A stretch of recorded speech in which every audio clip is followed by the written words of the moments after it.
እሺ ስጠኝ በእጅ ያልኩት ተቀጣጠር እዚሁ በእኔው አካባቢ ነው። ተቀጣጠርና እዛ ቦታ ያንን ብር ሰጠኝ። የ9 ወር ማለት ነው። የ9 ወር ብር ሰጠኝ። ያንን ብር አስገባሁላት ላኩላት ማለት ነው። እጅ በእጅ ነው የሰጠኝ። ወላሂ ነው የምልሽ። እጅ በእጅ ሲሰይ እሱ ብር ቆጥሮ ሲሰጥ ሚስቲቱ በካሜራ ተቀርጣለች። ከዛ እኔ በቃ ምንም ማድረግ አልችልም። ያንን ብር ተቀበልኩኝ፣ ወዲያ ገላኩላት።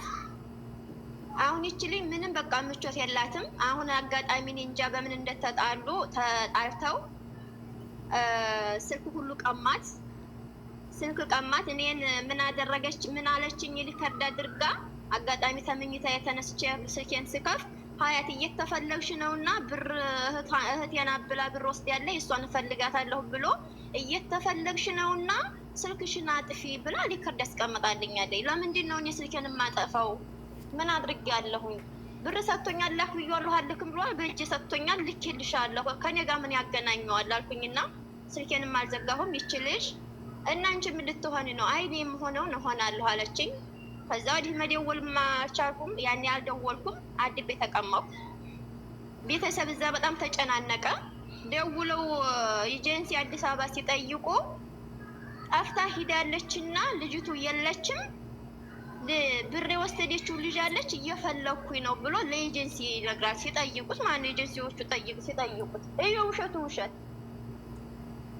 ከዛም አልሙሄም በ10 ቀኗ ቤተሰብም ጠፍታ ነው ከሌላ ሰው ጋር ሂዳ ነው እየተባለ እኔም ማስለን እንደዛ ነበር ያሰብኩት። ጠፍታ ወጥታ ሂዳ ነው ብዬ ማለት ነው። እሱ ለከዩ ስልኳን ቀምቶ በር ዘግቶ እየተደበደበ ነው ልጅቱ። በምን አወቅሽ? ልንጋርሽ ልጨርስልሽ ነው። እና በ10 ቀን ታይሙን ሁሉ መውሰድ ትፈልጊያለሽ?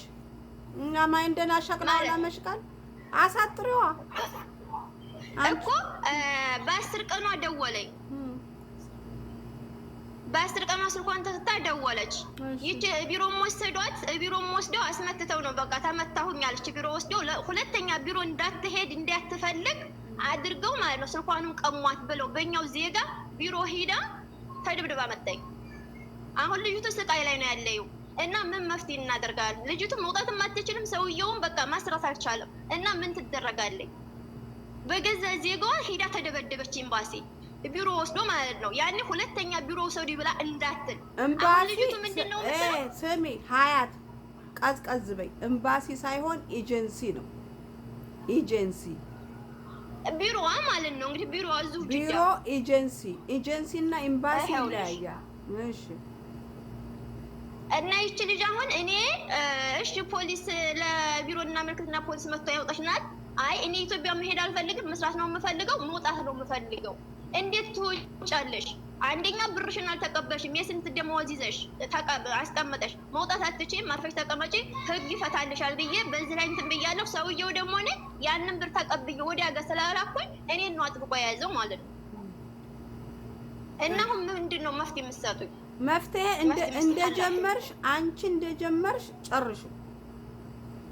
አንቺ እንደጀመርሽ ጨርሹ። ለምን አንቺ እንደዛ ከሰውየው ጋር ከመጨቃጨቅ በሰራተኛ ማህበር በውጭ ጉዳይ ሚኒስቴር የዚህም ኤጀንሲ አውቆ ብሯን ቢቀበልላት ማስረጃና መረጃ ነበራት። አንቺ በደሏን መረጃ እንዳይኖረው አድርገሽ በራስሽ ኃይልና በራስሽ ሲስተም ብሩን ተቀብለሻል። ብሩን ተቀበልሽ እንጂ የልጅቱን ችግር አልፈታሽላትም። ስለዚህ እንደጀመርሻት ሀያትዬ ራስሽ ልጅቱን ጨርሽላት ጉዳዋን። አየሽ? ይሄ ነው መፍትሄው። አዎ አንደኛ፣ በሁለተኛ፣ በሶስተኛ፣ በአራተኛ ወሯ ለመንግስት ብታመለክቺ ማስረጃ ይኖር ነበር። እኔ ምንም እኮ ታሪክ የለኝ። እኔ ራሴ ህይወት አለኝ። የራሴ ነው እንትን የምለው። ግን ብር ተቀበይ ያለችኝ በቃ አመት ሆኖኛል። ብር ተቀበይ በባንክ አላቅም አለኝ። በባንክ መላክ አላቅም አለኝ። እባክሽ ሀያት ተባበሪኝ አለኝ። ደወለ ስልኬን ተቀብላ ከቤተሰብ ጋር ያንን ብርሽ ስጣይ ብዬ አንተ መላክ ታልቻልክ እሺ እኔ ባንክ ሰሻለሁ። እኔ ባንክም ብዬ ነው የምመጣው። እኔ ባንክ ሰራተኛ አይደለሁኝ። ምን ብዬ በቃ በታክሲ ላካልኩት። በታክሲ ተላከ። ያ ብር መጣ። ሂጅ ተቀበልኩ ማለት ነው። ወደ ሀገር ላኩኝ። ኦኬ እንደዛ ከሆነ አሁንም አንቺ ወይም ቤተሰቦቿ በፓስፖርቷ ቁጥር ወደ ሰራተኛ ማህበር ሄደው ማመልከት ነው። ለደላላው ተይዟል። ደላላ ነው። ምን አገባው? ደላላ ነው። ደላላ እንደማንኛውም ሰው የሚሸጥ ሰው ይሸጣል። ቤት እንደሚሸጥ ይሸጣል።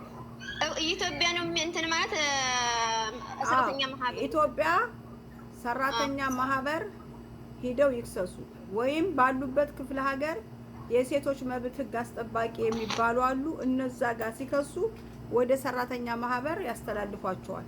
በህግ የሄደ ነገር ያምራል። በጉልበት የሄደ ነገር መጨረሻው አያምርም። ህግን የመሰለ ነገር በጉልበት አይደለም። ልጅቱንም በቃ ትጨክኛለሽ፣ 2 አመትሽን ትሞያለሽ ስትባል አዎ ሞላለሁ አለኝ። በቃ እከምላለሁኝ። ከዛ 2 አመቴን ተሞላሁ ከቻልኩኝ በዚህ መፍትሄ ያገኛለሁ። መፍትሄ ካላገኘሁ ደግሞ ወደ ሀገር እሄዳለሁ። እቺ 2 አመት እጨርሳለሁ አለኝ። በእርግጥ አሁንም እንትን እያለኝ ነው፣ እያዋገደን አመት ከ3 ወር ከ4 ወር ሆናት ማለት ነው። ግን አሁን እዚሁ መካከል ምን አይነት ስቃይ እንደመጣባት ምን አይነት ችግር እንደመጣባት አላውቅም። ጠመጣ እዚሁ መካከል በቃ ይክሰሱላት፣ ቤተሰቦቿ ይክሰሱላት፣ ኢትዮጵያ ያሉት በፓስፖርቷ ይክሰሱላት። ይሄ ነው መፍትሄው ማሪ።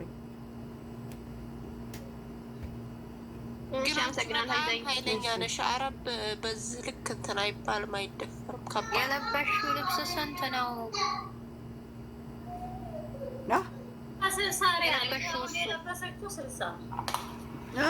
ስልሳ ሪያል هذا 60 ريال عنده طرحة كبير. ايش حياتي